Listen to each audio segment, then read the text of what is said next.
1000 കാതം നീണ്ടു നിൽക്കുന്ന യാത്രയും ആരംഭിക്കുന്നത് ഒരു ചുവടുവയ്പിൽ നിന്നാണ് എന്ന് പറയാറുണ്ട്.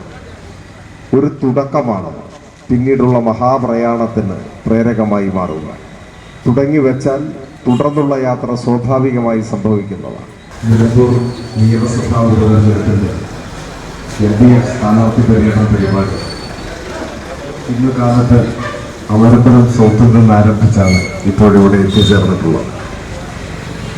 ഇന്ന് വൈകുന്നേരം അമരമ്പലം പഞ്ചായത്തിലെ പര്യടന പരിപാടികൾക്ക് സമാപനം കുറിക്കും. ഈ തെരഞ്ഞെടുപ്പിന്റെ രാഷ്ട്രീയ പ്രാധാന്യത്തെക്കുറിച്ചും ഇടതുപക്ഷത്തെ വിജയിപ്പിക്കേണ്ടതിന്റെ ആവശ്യകതയെക്കുറിച്ചുമെല്ലാം ഇതിനോടകം ഇവിടെ വിശദമായി സംസാരിച്ചിട്ടുള്ളതാണ്. അക്കാര്യങ്ങൾ വീണ്ടും ആവർത്തിക്കേണ്ടതില്ല എന്നുറപ്പുമാണ്.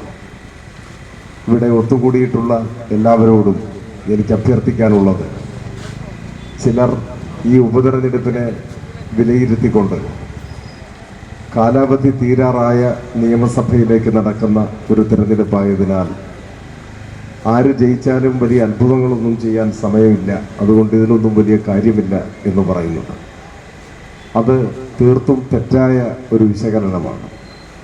വലിയ ബൃഹത് പദ്ധതികൾ ആവിഷ്കരിക്കാനും അത് പൂർത്തിയാക്കാനുമൊന്നുമുള്ള സമയം ഈ ഏതാനും മാസങ്ങൾക്കിടയിൽ ലഭിക്കില്ല എന്നത് വസ്തുതയാണെങ്കിലും നിലമ്പൂരിനെ സംബന്ധിച്ചിടത്തോളം നിലമ്പൂരിൻ്റെ വികസന സാധ്യതകൾ ഉപയോഗപ്പെടുത്താനും നിലമ്പൂരിന് അനുയോജ്യവും പ്രായോഗികവും ശാസ്ത്രീയവുമായ വികസന പദ്ധതികൾ സംബന്ധിച്ച് ചർച്ച നടത്താനും അങ്ങനെ ചില പദ്ധതികൾക്കെങ്കിലും പ്രാരംഭ നടപടികൾ അതിനൊരു തുടക്കം കുറിക്കാനും നമുക്ക് സാധിക്കും.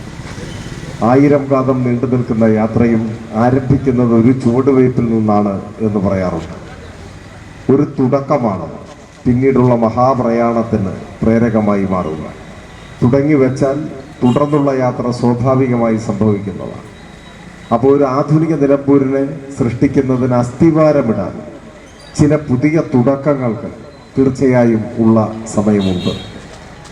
നിലമ്പൂരിൻ്റെ സമഗ്രമായ വികസനം മുൻനിർത്തി അഭ്യസ്തവിദ്യരായ യുവതി യുവാക്കൾക്ക് അവരുടെ വിദ്യാഭ്യാസ യോഗ്യതയ്ക്കും അഭിരുചിക്കും കഴിവിനുമനുസരിച്ച് തൊഴിൽ ചെയ്യാൻ അവരെ പ്രാപ്തരാക്കുന്ന നൈപുണ്യ പരിശീലന കേന്ദ്രങ്ങൾ ഉൾപ്പെടെ നിലമ്പൂരിന് അനിവാര്യമാണ്. അപ്പോൾ ഇത്തരം കാര്യങ്ങളെക്കുറിച്ചെല്ലാം ആലോചിക്കാനും അഭിപ്രായ രൂപീകരണം നടത്താനും ചില പ്രായോഗിക നടപടികൾക്ക് തുടക്കം കുറിക്കാനും സാധിച്ചാൽ തന്നെ അതൊരു വലിയ കാര്യമാണ്. അതിനു പുറമെ ഈ തെരഞ്ഞെടുപ്പിന്റെ രാഷ്ട്രീയ പ്രാധാന്യത്തെ നിർണയിക്കുന്നത് ഇത് നിലമ്പൂർ നിയമസഭാ മണ്ഡലത്തിന്റെ പരിധിയിൽ മാത്രം ഒതുങ്ങുന്ന സ്വാധീനമല്ല നിലമ്പൂർ തെരഞ്ഞെടുപ്പിനുള്ളത് എന്നതുകൊണ്ടാണ്. കേരള രാഷ്ട്രീയത്തിന്റെ ശാക്തിക ബലാബലങ്ങളെ തന്നെ സ്വാധീനിക്കാനുള്ള ശക്തി ഈ തെരഞ്ഞെടുപ്പിനുണ്ട്. കേരളത്തിന്റെ ഭാവി എങ്ങനെയായിരിക്കണം എന്നത് നിലമ്പൂർ ഉപതെരഞ്ഞെടുപ്പ് ഫലത്തെ കൂടി ആശ്രയിച്ചാണ് ഇരിക്കുക. എന്ന് വെച്ചാൽ കേരളത്തിൽ ഇപ്പോൾ നടന്നുകൊണ്ടിരിക്കുന്ന വലിയ മാറ്റം അത് ചെറുതല്ല. നിങ്ങൾ ആലോചിച്ച് നോക്കൂ, ഒരു 10 വർഷം മുമ്പുള്ള കേരളമല്ല ഇപ്പോഴത്തെ കേരളം. കഴിഞ്ഞ 9 കൊല്ലത്തിനുള്ളിൽ ഈ കേരളത്തിലുണ്ടായ വിപ്ലവകരമായ മാറ്റം, സാധാരണക്കാരായ മനുഷ്യരുടെ ജീവിതത്തിൽ അനുഭവവേദ്യമായ മാറ്റം, കേരളത്തിന്റെ മുഖച്ഛായ മാറ്റം വിധം ലോകത്തിന്റെ നെറുകയിലേക്ക് നമ്മളെ ആനയിച്ച് ലോകരാജ്യങ്ങളുടെ മുന്നിൽ കേരളത്തെ ബഹുമാന്യമാക്കിയ എത്രയോ മഹത്തായ പദ്ധതികൾ ഇവിടെ ചിലത് പൂർത്തിയായി, ചിലത് നടക്കുന്നു. അതിൽ തന്നെ പ്രത്യേകതയുള്ളത് UDF ഗവൺമെന്റിന്റെ കാലത്ത് അസാധ്യമാണ് എന്ന് കണ്ട് അപ്രായോഗികമെന്ന് വിധിയെഴുതി അടച്ചുവെച്ച ഫയലുകൾ അഥവാ മരിച്ചുപോയ പദ്ധതികൾ ജീവൻ വെച്ചത് ഈ കാലത്താണ്. അതിൽപ്പെട്ടതാണ് ഗെയിൽ പൈപ്പ് ലൈൻ, അതിൽപ്പെട്ടതാണ് കൊച്ചി ഇടമൺ പവർ ഹൈവേ, ദേശീയപാത വികസനം. ഇതെല്ലാം കേരളത്തെ സംബന്ധിച്ചിടത്തോളം മുൻപ് മരിച്ചുപോയ പദ്ധതികളായിരുന്നു. എല്ലാം യാഥാർത്ഥ്യമായി, ചിലത് പൂർണ്ണമായി, ചിലത് പൂർണ്ണതയിലേക്ക് എത്തുന്നു. അതിനു പുറമെ വിഴിഞ്ഞം പോർട്ട് പോലെ, വാട്ടർ മെട്രോ പോലെ, കെ-ഫോൺ പോലെ, തീരദേശ ഹൈവേ പോലെ, നമ്മുടെ മുന്നിലൂടെ കടന്നു പോകുന്ന മലയോര ഹൈവേ ഉൾപ്പെടെ കേരളത്തിന് പുതിയൊരു മുഖം നൽകിയ വൻകിട പദ്ധതികൾ. ഇതെല്ലാം കേരളത്തിന്റെ മുഖച്ഛായ മാറ്റുന്ന പദ്ധതികളാണ്. ഒരു വശത്ത് ഇത്തരത്തിലുള്ള പദ്ധതികളോടൊപ്പം മറുഭാഗത്ത് മലയാളിയുടെ നിത്യജീവിതത്തിൽ ആശ്വാസമായി മാറിയ ക്ഷേമ പദ്ധതികൾ. 1600 രൂപ പെൻഷൻ കൊടുക്കുന്ന ഇന്ത്യയിലെ ഏക സംസ്ഥാനം ഈ കേരളമാണ്. കോൺഗ്രസോ BJPയോ ഭരിക്കുന്ന സംസ്ഥാനങ്ങളിൽ ഇങ്ങനെയില്ല. ഇതൊരു 2500 വർദ്ധിപ്പിക്കാനാണ് നമ്മൾ ആഗ്രഹിക്കുന്നത്. തടസ്സം കേരളത്തിന് അർഹതപ്പെട്ട വിഹിതം തരാതെ കേരളത്തോട് ശത്രുത തീർക്കുന്ന കേന്ദ്രത്തിന്റെ സമീപനമാണ്. അതിനെതിരെ നാം സുപ്രീം കോടതിയിലാണ്. എന്തു തന്നെ വന്നാലും അടുത്ത നിയമസഭാ പൊതു തെരഞ്ഞെടുപ്പിന് മുൻപ് ഈ ക്ഷേമ പെൻഷനുകൾ കഴിയുന്നത്ര വർദ്ധിപ്പിക്കണം എന്നാണ് LDF തീരുമാനിച്ചിട്ടുള്ളത്. എന്നാൽ കഴിഞ്ഞ ദിവസം കോൺഗ്രസിന്റെ മുതിർന്ന നേതാവ് പറഞ്ഞത് ഇത് കൈക്കൂലിയാണ് എന്നാണ്. ഇതാണ് വ്യത്യാസം. 60 ലക്ഷം മനുഷ്യരാണ് വാർദ്ധക്യകാല പെൻഷനും കർഷക തൊഴിലാളി പെൻഷനും വിധവാ പെൻഷനും വികലാംഗ പെൻഷനും അഗതി പെൻഷനും അനാഥ പെൻഷനും അങ്ങനെ എണ്ണിയാലൊടുങ്ങാത്ത പെൻഷനുകളുടെ കീഴിൽ 60 ലക്ഷം മനുഷ്യരുണ്ട്. ഈ കഴിഞ്ഞ ആഴ്ച കൂടി പെൻഷൻ കിട്ടിയ ആളുകൾ 2 മാസത്തെ പെൻഷൻ ഒരുമിച്ചാണ് കഴിഞ്ഞ മാസം കൊടുത്തത്. അതൊരാശ്വാസമാണ്, അത് ഔദാര്യമല്ല, ഒരു അവകാശമാണ്. ആ 60 ലക്ഷം മനുഷ്യരെയാണ് കൈക്കൂലിക്കാർ എന്നാക്ഷേപിക്കാൻ ഒരവസരം കോൺഗ്രസ് നേതാവ് ഉണ്ടാക്കിയത്. 2 മുന്നണികൾ തമ്മിലുള്ള വ്യത്യാസം അതാണ്. പെൻഷൻ വർദ്ധിപ്പിക്കാൻ ആഗ്രഹിക്കുന്ന LDF-ഉം പെൻഷനെ കൈക്കൂലി എന്നാക്ഷേപിച്ച് അത് നിർത്തലാക്കും എന്ന് പ്രഖ്യാപിച്ചിട്ടുള്ള കോൺഗ്രസുമാണ് ജനങ്ങളുടെ മുൻപാകെ വിധി തേടുന്നത് എന്നും നാം ഓർക്കണം.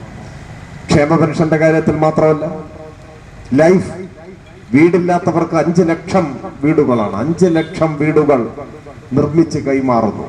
ഒരു സർവ്വലോക റെക്കോർഡാണ്. അവിശ്വസനീയമായ നേട്ടമാണ്. പവർ കട്ടില്ലാത്ത സംസ്ഥാനമായി കേരളത്തെ മാറ്റി. പള്ളിക്കൂടങ്ങളിൽ വന്ന മാറ്റം, സ്മാർട്ട് ക്ലാസ് മുറികളായി എല്ലാ ക്ലാസ് മുറികളും. സ്കൂൾ തുറക്കുന്നതിന് മുൻപ് പുസ്തകം കൊടുത്തു. ആശുപത്രികളിൽ വന്ന മാറ്റം, ഇതെല്ലാം തുടരണം എന്നാണ് നാടിന്റെ ആഗ്രഹം. പാതി വഴിയിൽ നിന്നു പോകരുത്. ഇനിയും കൂടുതൽ മെച്ചപ്പെടണം. പെൻഷൻ വർദ്ധിക്കണം. ബാക്കിയുള്ളവർക്ക് കൂടി ലൈഫിൽ വീട് കിട്ടണം. നല്ല ആശുപത്രികളും റോഡുകളും സ്കൂളുകളും എല്ലാമായി നമ്മുടെ സമൂഹം വളരണം എന്നാണ് ജനങ്ങളുടെ ആഗ്രഹം. അതിന് LDF ശക്തിപ്പെടണം. LDF-നെ ശക്തിപ്പെടുത്തുന്നതായിരിക്കണം ഈ അസംബ്ലി തെരഞ്ഞെടുപ്പ്. നല്ലൊരു കേരളത്തിനും വളരുന്ന നിലമ്പൂരിനും വേണ്ടി ഈ ഉപതെരഞ്ഞെടുപ്പിൽ നിങ്ങൾ ഓരോരുത്തരും ചുറ്റിക അരിവാൾ നക്ഷത്രമടയാളത്തിൽ വോട്ട് രേഖപ്പെടുത്തുന്നതോടൊപ്പം നിങ്ങളുടെ പ്രിയപ്പെട്ടവരോട്, ബന്ധുമിത്രാദികളോട്, അയൽപ്പക്കക്കാരോട്, ഇഷ്ടക്കാരോടെല്ലാം LDF-ന് വോട്ട് ചെയ്യാൻ അഭ്യർത്ഥിക്കുകയും വേണം. പുതിയ ഒരു കേരളവും പുതിയൊരു നിലമ്പൂരും നിർണയിക്കപ്പെടുന്ന ഒരു ചരിത്ര മുഹൂർത്തമാണ് ഈ ഉപതെരഞ്ഞെടുപ്പ്. അതിനെ ശരിയാവണ്ണം വിനിയോഗിക്കാൻ നിങ്ങളും രംഗത്തിറങ്ങണം എന്ന് അഭ്യർത്ഥിക്കുന്നു. ഇനി 10 നാളുകളാണ് തെരഞ്ഞെടുപ്പിനുള്ളത്. ഊർജിതമായി LDF-ന് തിളക്കമാർന്ന വിജയം സമ്മാനിക്കാനുള്ള പ്രവർത്തനങ്ങൾ ഏറ്റെടുക്കണമെന്ന് അഭ്യർത്ഥിക്കുന്നു. സാധാരണ പറയാറുണ്ട് തെരഞ്ഞെടുപ്പിൽ മത്സരിക്കുന്ന സ്ഥാനാർത്ഥി എന്നൊക്കെ. ഈ തെരഞ്ഞെടുപ്പിൽ സ്ഥാനാർത്ഥി മാത്രമല്ല മത്സരിക്കുന്നത്, നമ്മളെല്ലാവരും ചേർന്നാണ്. നമ്മൾ ഒരുമിച്ച് മത്സരിക്കുന്ന ഒരു തെരഞ്ഞെടുപ്പാണ് ഈ തെരഞ്ഞെടുപ്പ്. നമുക്ക് ഒരുമിച്ച് മത്സരിക്കാം. നമുക്ക് ഈ നാടിനു വേണ്ടി ഒരുമിച്ച് മത്സരിച്ച് ജയിക്കാം, ഒരുമിച്ച് ജയിക്കാം എന്ന് ആശിച്ചുകൊണ്ട് നിങ്ങൾ ഇവിടെ നൽകിയ സ്നേഹനിർഭരമായ സ്വീകരണത്തിന് ഹൃദയപൂർവ്വം നന്ദി പറഞ്ഞുകൊണ്ട് ഞാൻ എൻ്റെ എളിയ വാക്കുകൾ അവസാനിപ്പിക്കുന്നു. അഭിവാദനം.